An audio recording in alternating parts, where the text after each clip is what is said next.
Wala man pong TRO na nilabas yung Supreme Court.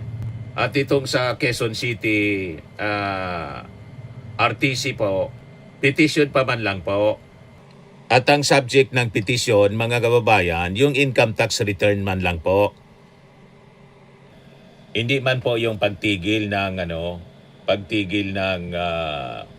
hearing, yung submission ng income tax returns. Kaya tuloy. Yung Supreme Court walang TRO. Yung RTC petition pa man lang po at yung subject nun, hindi man yung pagtigil ng hearing, pagpigil, kundi yung submission ng documents, income tax returns. Kaya siguradong tuloy-tuloy. Ang pwedeng makapigil ng hearing kung may malagim na kaganapan sa paligid ng Congress. Kaya kailangan higpitan. Baka may manggulo po.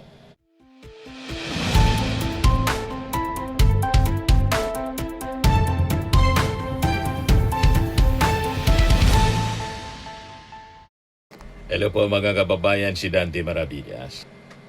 Total panic na po yung kampo ni Sara Duterte. Hindi lang sa Supreme Court nagpasaklolo.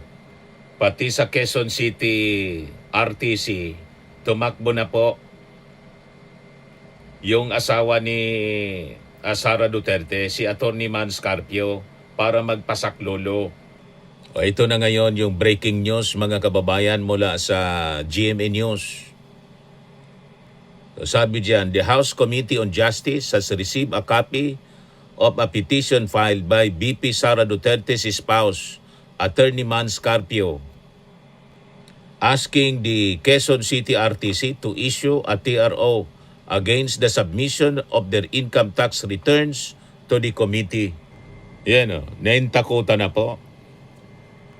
Takbo na sila, hindi lang sa Supreme Court, pati sa RTC ng Quezon City, nagpasaklolo na po ang kampo ni Sara Duterte, yung asawa mismo. Ayan po yung petisyon. BP Sara's husband asked Quezon City RTC of TRO versus House Panel Subpena. The husband of Vice President Sara Duterte, Atty. Mans Carpio, has filed a petition before the Quezon City Regional Trial Court asking for a 72-hour or 20-day temporary restraining order against the subpoena issued by the House Committee on Justice in relation to the impeachment complaints. So yan po, Atty. Mans Carpio and Carpio lawyer, petitioners versus Congressman Faustino Boji D. In his capacity as a Speaker of the House of Representatives, Congresswoman Gerbil Luestro in her capacity as Chairperson of the House Committee on Justice, and Attorney Charlito Martin Mendoza in his capacity as Commissioner of the Bureau of Internal Revenue as respondents.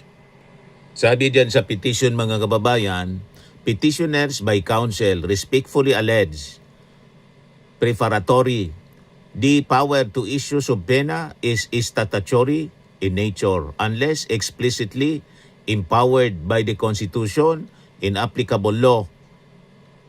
No agency of government has the authority and right to subpoena the records of a private person or entity without notice to nor prior approval of the targeted taxpayer.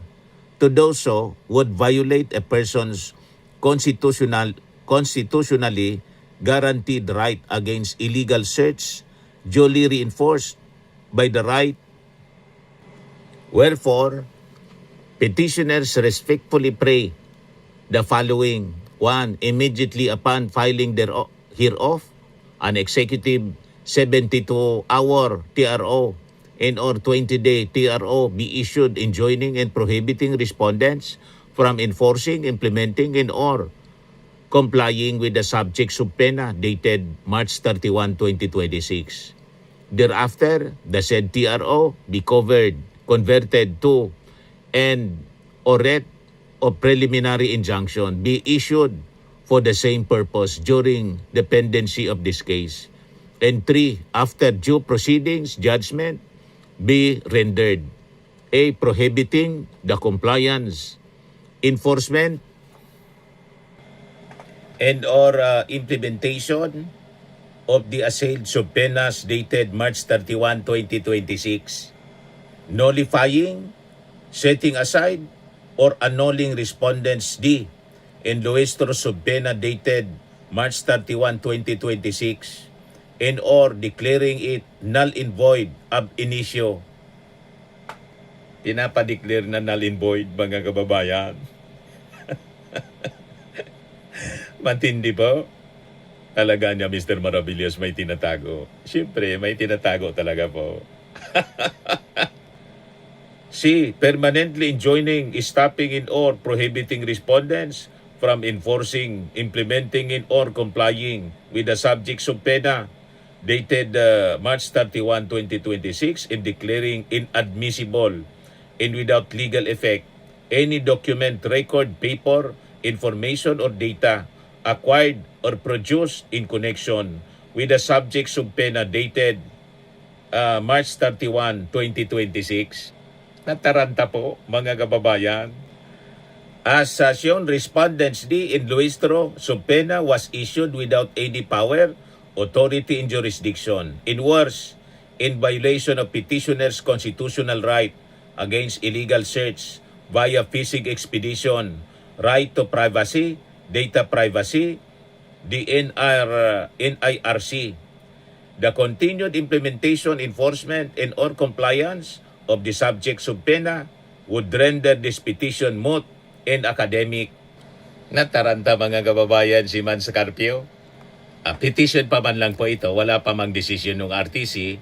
Petition pa lang to issue a TRO against the submission of their income tax returns to the committee. Diba? Di ano niya, Mr. Maravillas? Tuloy ang proceedings bukas. Ano sabi po ni Terry Ridon? Wala pong magkakapigil. Bukas, April 14, House impeachment hearing laban kay Vice President Sara Duterte. Ito po ay araw ng mga resibo. Ito po ay araw ng mga ebidensya. Ito po ay araw ng katotohanan. Doon po sa mga paratang laban sa kanya, malagang-malaga po para sa Kongreso na pagdaanan yung proseso ng pagkakalap ng tama at totoong ebidensya. Yan ang report ng GMA. Tuloy bukas ang pagdinig ng House Justice Committee sa impeachment complaints laban kay Sara Duterte sa kabila ng petisyong inihain sa Supreme Court ng kampo ng BC para ipahinto ito. Wala man pong TRO na nilabas yung Supreme Court. At itong sa Quezon City RTC po, petition pa man lang po. At ang subject ng petition, mga kababayan, yung income tax return man lang po. Hindi man po yung pagtigil ng hearing, yung submission ng income tax returns. Kaya tuloy. Yung Supreme Court walang TRO.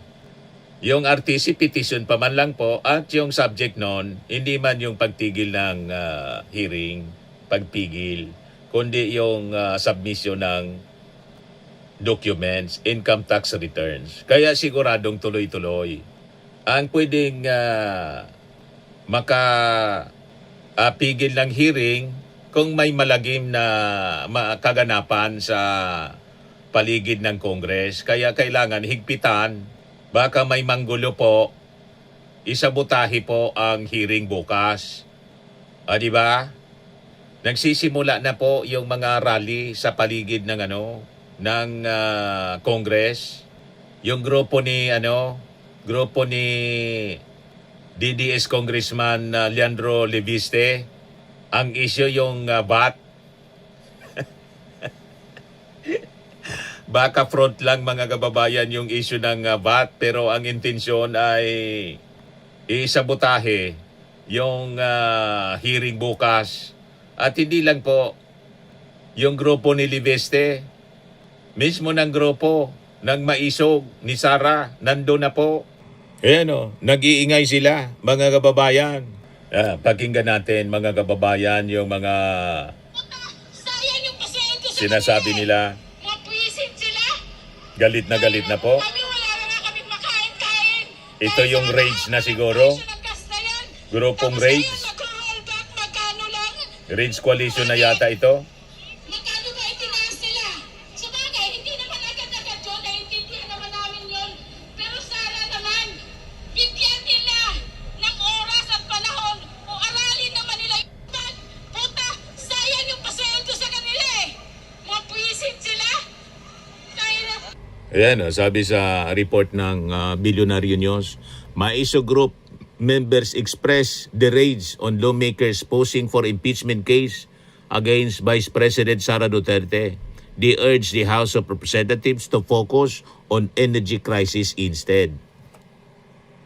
Ginagawa nilang palusot sangkalan yung energy crisis para itigil yung impeachment. Malabo po, yung energy crisis po ina-address na ng Executive Department ng ating Pangulo. Yung impeachment, Committee on Justice, may mandato ang Kongreso na dinigin yung reklamo. Hindi pwede yung ganyang mga palusot. Kaya sabi dito ng mga reactions ng mga netizens, panic mode na ang mga Davao Mafia. Alam na this, lahat ng paghaharang ginagawa. Why not face it para malinaw? Pwede ba mag-utos ang isang RTC sa HOR? Sabi ni Dong Austria Lasso, nothing to be afraid of if you are clean. What are they hiding? Sabi, wala silang tinatago, malinis, BP Sayad. Okay then, prove it. Aya ng impeachment proceeding, roll on. The Senate and sitting court ang magde-decide kung acquit or guilty. Grabe na po ang pagkataranta. Ito si ACT Party List Representative Antonio Tinio. Well, malinaw yung affidavit ni Ginoong Madriaga at sa partikular yung pag-ugnay dun sa posibleng paliwanag kung ano nangyari dun sa 125 millions na confidential funds in 11 days na nawaldas. So, doon nakafocus ang mga tanong. Of course, yung kampo ng Vice Presidente, sinisiraan si Madriaga. Sa halip na siraan, bukas na dapat yung pagkakataon para questionin nila. Diba? At ipakita kung sinasabi nilang wala talagang basis yung testimony ni Madriaga, bukas ang pagkakataon. Sa halip na pumitik-pitik sa labas, sa social media, ay ito nga ang venue para kilatisin yon. Kaya nga mayroong hearing. Yan ang purpose nito. At kaya hindi rin masasabing walang due process dahil nandito yung pagkakataon para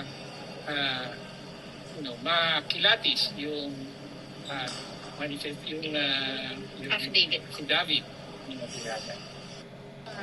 Ito naman yung sinabi niya tungkol sa paglunsad ng Rage Coalition. Malinaw na May plan B daw. Plan B ang mga Duterte. Ito si Baste. So, pinapakita na siguro kabado ang kampo ng mga Duterte na maaaring ma-impeach at magtuloy-tuloy at ma-convict sa Senado ang Vice Presidente.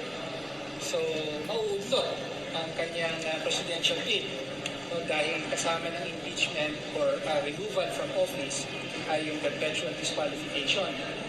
Hindi na pwedeng tumakbo. So, nandiyan ang posibilidad na yan kung magtuloy-tuloy ang impeachment hanggang sa trial at conviction. Kaya, ngayon pa lang ay meron na pinopronta plan B ang mga Duterte at papatakbo sila ng isa pang kandidato at ito ay si Baste. Kaya ginawa siyang presidente ng PDP at meron pa ngayong Silong Coalition. Ito ay para bigyan ng national platform ang isa pang Duterte. Pero kailangan malinaw sa atin na politika na naman ito. Pangangampanya ng maaga ng isa pang Duterte. So, yun mga kababayan, nagpapasiguro na baka ma-disqualified na si Sara, si Basti yung kanilang itutulak. Malabo mga kababayan, pag na-convict si Sara, sira ang Duterte brand. Sabi ni Game Jim, alatang takot na si Sara, we go, impeachment is waving. Sabi ni Erica, why so afraid? Sabi ni Edo Riparip, why is there to fear? Panyero, Manscarpio. Nangangatog na po sila, mga kababayan. Talagang malinaw na may tinatago. O diba, mga kababayan? So anyway, yun man lang po yung ating short video. Ako po si Dante Maravillas. Bye-bye po. God bless.